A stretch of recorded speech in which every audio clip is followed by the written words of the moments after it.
নমস্কার বন্ধুরা, Pampa kitchen and ব্লগে তোমাদের সবাইকে স্বাগত। আজকে একটা নতুন ব্লগ তোমাদের সঙ্গে শেয়ার করছি। এই ব্লগটা হয়তো তোমরা দেখলে বুঝতে পারবে। তোমরা হয়তো আমার জীবনে এটা প্রথম দেখা এবং প্রথম করা, তোমাদেরও নিশ্চয়ই এরকমই হবে। প্রথম দেখা, একটা প্রথম শিখার একটা ব্লগ। দেখো, আমরা আজকে বেরিয়ে পড়েছি। আজকে যাচ্ছি শিব মন্দিরে। শিব মন্দিরে কেন যাচ্ছি পরপর তোমরা দেখতে পাবে। ব্লগটা কন্টিনিউ দেখতে থাকো। খুবই নতুন একটা মানে অভিজ্ঞতা আর দেখা সব মিলে আছে ব্লগটা। দেখবে, একটুখানি দেখো, তাহলেই বুঝতে পারবে। প্রথমে দেখো, এখানে ত্রিশূলগুলো গরম করা হচ্ছিল, তোমরা দেখেছো প্রথমে। তো ব্লগটা কন্টিনিউ দেখতে থাকো। আশা করি আজকে ব্লগটা তোমাদের খুবই ভালো লাগবে এবং খুবই নতুন একটা ব্লগ। এটা আমি বললাম আমার জীবনে সত্যি এটা জাস্ট প্রথম দেখা। তো আজকে গেছি, দেখো শিব মন্দিরে। এখানে শ্রাদ্ধ হচ্ছে, করা হয়, ওই হয় না পূর্বপুরুষের, ওটা করে নেওয়া হয়, মানে জিজ্ঞাসা করা হয় আর কি, নাম বলে। এটা বাবা দিচ্ছেন, ঠাকুর মশাই আছেন, তো বাবা এটা দিচ্ছে। তো আজকে হচ্ছে বাবার ঘরে মানসিক আছে, জোড়া ষাঁড় দেওয়া হবে আর কি শিবের কাছে। তো এই ষাঁড়গুলো তোমরা দেখবে, ওরা মানে বাড়িতে পুষা ষাঁড়, ছোটো অবস্থায় দেওয়া যেতে পারতো। তোমরা বলবে ছোটো অবস্থায় দেয়নি, এত বড় করে দেওয়া হচ্ছে ষাঁড়ে। কিন্তু ছোটো অবস্থায় দিলে কি হয়, ওরা চোরে খেতে পারে না। ওই বাড়ি বাড়ি ঢুকবে, সবার বাড়িতে মারবে, ধরবে, পেটবে, তখন কেমন লাগে না, তাই না? এই জন্যে একটু বড় করে করা হয়েছে। আর তাছাড়া তো এরা জার্সি, তো অল্প বছরেই বড়, মানে 2-3 বছরেই বড় হয়ে যায়। এই যে দুটো দেখতে পেলে, একটা সাদা একটা কালো। এখানে ঠাকুরমশাই ওখানে কাজ করার পরে হলুদ জল দিয়েছে, তো এই দিয়ে স্নান করানো হবে আর কি। গরুগুলোকে স্নান করে দিতে বললো। আমরা সবাই মিলেই এসছি এখানে, পাশে না, একটুখানি দূরে মন্দিরে এসছি। তো এরা কোনো সময় গোয়াল থেকেই বেরায় না। আজকে এতটা রাস্তা নিয়ে আসতে অনেকটা লেটও হয়ে গেছে, যে যাই করে নিয়ে আসা হয়েছে। মাঠে দিক দিয়ে দাদা নিয়ে এসছে, অনেক কষ্ট করে দুজনকে। দেখো, এখানে সেখানে তো হয়ে গেল। আর এখানে এই যে হলুদ জলে ধুয়ে স্নান করানো হচ্ছে। পা হাত ধুয়ে দেওয়া হলো, তারপরে এমনিতে বালতি থেকে জল এনে স্নান করে দেওয়া হচ্ছে।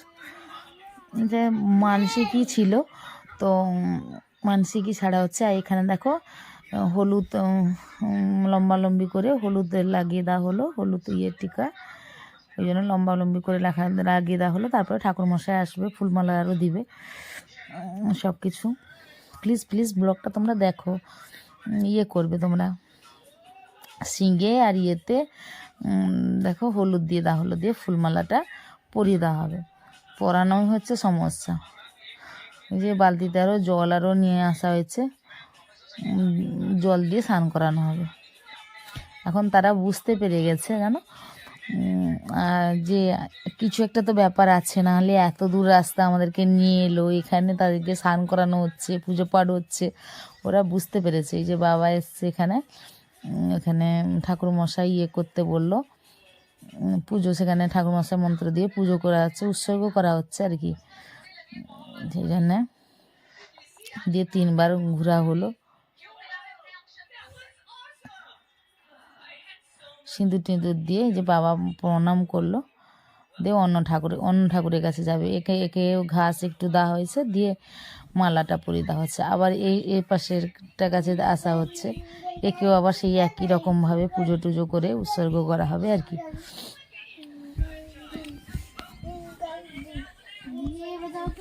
এই যে দেখো, বাবা আবার এখানেও এসছে, এখানেও সেরকমভাবে একই রকমভাবে দুজনকেই করা হবে।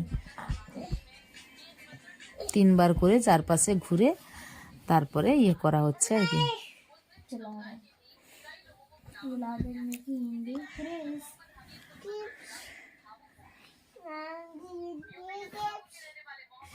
এই যে এখানে পাশে যে মন্দিরটা, এটা হচ্ছে শিব মন্দির, এটা হচ্ছে শিব মন্দির।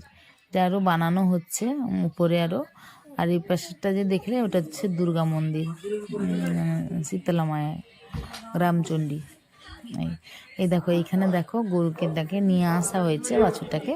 এখানে ত্রিশূলটাকে নিয়ে দেখো দাঁড়িয়ে আছে, ওই ত্রিশূলটা ছাপ দেওয়া হবে। ত্রিশূলটাকে গরম করা হয়েছে, অনেকক্ষণ ফেলে গরম করা হয়েছে। সেখানে মধু দেওয়া হলো, মধু দিয়ে ঘি মধু দেওয়া হলো আর কি, ঘি মধু দিয়ে পানে ও দেওয়া হবে,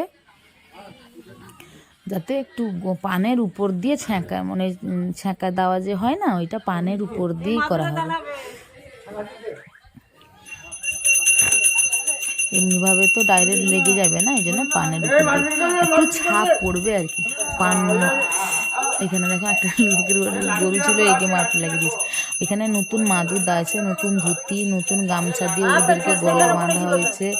তারপরে গলাতে বাঁধা হবে নতুন গামছা দিয়ে, তারপরে ধুতি পরানো হবে, কিন্তু এদেরকে পরানো গেল না। আর প্রথমে না একে দুবার করে দেওয়া হয়েছে, সাদা বাছুরটাকে দুবার, একবারে করা গেল না। কেউ তো ধারে পাশে আসছে না। বাবা চলে আসো, বাবা চলে আসো, না বাবা পালিয়ে আসো, উপরে পালিয়ে আসো, বাবা তুমি উপরে পালিয়ে আসো, দড়ি খুলে গামছা দাও। এই দেখেছো, ব্যাস পালিয়ে গেছে, আর ধরতে পারেনি দাদা। আর একটু হলে দাদাকে লেগে যেত, ওই দেওয়ালটা ঠুকে যেত। পালিয়ে গেল, তার হলোই না, করাই গেল না, পালিয়ে গেল, হয়নি। আবার একবার করা হবে। সত্যি কথা বলতে কালোটা যেন একদম শিব ঠাকুর তাকে ইয়েই করে দিয়েছে, তাকে সে একদম মাদুরে এসে তাকে মাদুর পর্যন্ত আসতে হয়নি, তার আগেই শুয়ে পড়েছে। সাদাটা একটু মানে ইয়ে আছে। দেখুন সেই লালটাকেও আবার সেরকমভাবে গামছা বাঁধা হবে গলায় গামছাটা বেঁধে, তারপরে মালা টালা তো পরানোই আছে,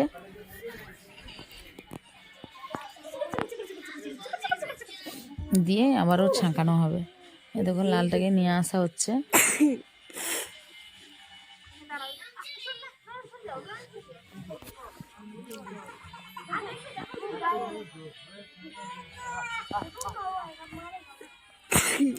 সেইখানে দেখো আর আসবেই না, ওইখানেই শুয়ে পড়বে সে। হ্যাঁ দেখেছো, ওইখানে শুয়ে পড়বে। সেই জন্য সবাই বলছে সেইখানেই করে দাও।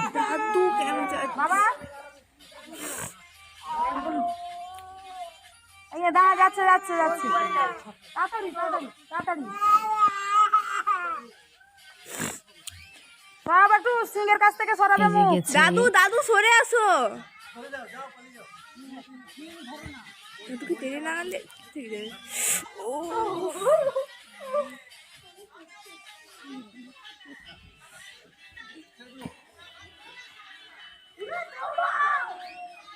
এটা দেখেছো, খুব সুন্দরভাবে হয়ে গেছে। এটা একটু দাগও পড়েছে, সাদাটাকে দিয়ে আবারও সাদাটাকে আনা হচ্ছে। এবার একটু হলুদ লাগিয়ে দিতে হবে, হলুদটা যেন কোনো মানে লঙ্কা টঙ্কা শিলে যেন বাটে না, কারণ একটু তো তাদেরকে তো লাগবে এখানে, এই জন্যে ভালো পরিষ্কার শিলে বাটা হয়েছে আর কি। ঘরে বাটা গুঁড়া হলুদ না, ঘরে বাটা লঙ্কা শিলে না, এমনি পরিষ্কার শিলে বেটে আছে, দিয়ে তাদেরকে ফল টল খেতে দেওয়া হয়েছে, তারা যেন ফল আরও খায়। কিন্তু খেলো না, তাদের একটু ভয়ে তো এখন একটা কাজ করছে মনের মধ্যে, সেই জন্য খেলো না। এবার এটা ভগবানের ইয়ে হয়ে গেছে। এবার আবারও দেখো সাদাটাকে আবারও নিয়ে আসা হয়েছে, কত লড়াই করা হলো, তো তাও তাকে ঠিক মতন সাদাটাকে করা গেল না। জানো এদেরকে ছেড়ে দেওয়ার পরে 2-3 দিনের পরে আবার শুনলাম, মা বলছিল যে আবার এসছিল, তারা এসে একা দেখি রাত্রিবেলা গোয়ালে শুয়ে গেছে, পরের দিন সকালবেলা আবার পালিয়ে গেছে। তারপর দিন আবার গরুকে জল খাওয়ানোর সময় একবার চলে এসেছিলো, মানে আরেকটা গরু আছে তো, তাকে জল খাওয়ানোর সময় এসছে, জল খেয়ে আবার পালিয়ে গেছে। এদেরকে তো এখন এঁঠো কিছুই দেওয়া যাবে না, এবং মারাও যাবে না, যেহেতু আমরা এদেরকে বাবা মরে এদেরকে ইয়ে করেছে, এই জন্যে একে আর মারা টারা যাবে না। দেখো ত্রিশূলটাকে আবার ভালো করে গরম করানো হচ্ছে, তাকে দান করে রেখে আবার ভালো করে গরম করা হচ্ছে, যাতে একটু বেশি করে গরম হয়ে গেলে পট করে লেগে যায়। এই ধুতিটা দেখেছো, মাদুরের উপরে দাঁড় করে ধুতিটা আর কি করা যাবে, ফেলে দিচ্ছে। এই দেখো দেখেছো কি লড়াই করেছে, তাও করা গেল না, তাও তাকে দেওয়া গেল না।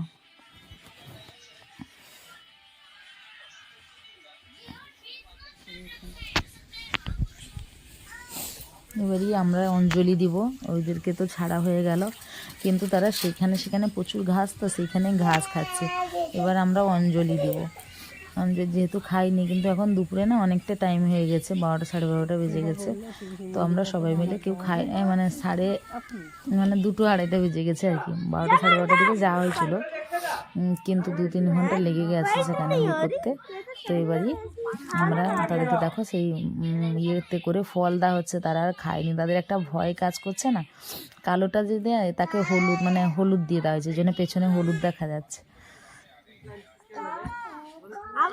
এবার আমরা অঞ্জলি দিয়ে দিলাম। অঞ্জলি দেওয়া হয়ে গেলে এবার বাড়ির দিকে রওনা করবো। হাই করো, হাই করো, সোনাই হাই করো। এই কালোটা বলছি পাশে গিয়ে দাঁড়াতে না। একজন ভাই তার মা আমার ঘরের বাবুর সঙ্গে কিরকম বদমাশি করছে দেখো। আজকে ব্লগটা তোমাদের কেমন লেগেছে তোমরা কিন্তু অবশ্যই কমেন্টে জানাবে। ভালো লাগলে একটু লাইক করো, বন্ধুদের সঙ্গে শেয়ার করো। এখন যারা চ্যানেলটা সাবস্ক্রাইব করেনি তোমরা সাবস্ক্রাইব করে এই ছোট্ট পরিবারের একজন সদস্য হয়ে যাও। ঠিক আছে, আজকের মতন এখানে দেখো সবাই মিলেই অঞ্জলি দিয়েছি, চন্দন টন্দন করে নিয়েছি সবাই মিলে। আমরা যেই রাস্তায় যাব সেই রাস্তায় এসে আবার দাঁড়িয়ে গেছে, দেখেছো? আমরা সেই রাস্তা দিয়ে ঘরে যাব, তারাও সেই রাস্তায় আগে ভাগে সেই রাস্তায় চলে গেছে। আমরা সবাই দাঁড়িয়ে আছি, যাব, তারা আগে সেখানে। তারপরে আড়াল করে আমরা ঘরে পৌঁছে গেছি। চলো আজকের মতন বাই বাই।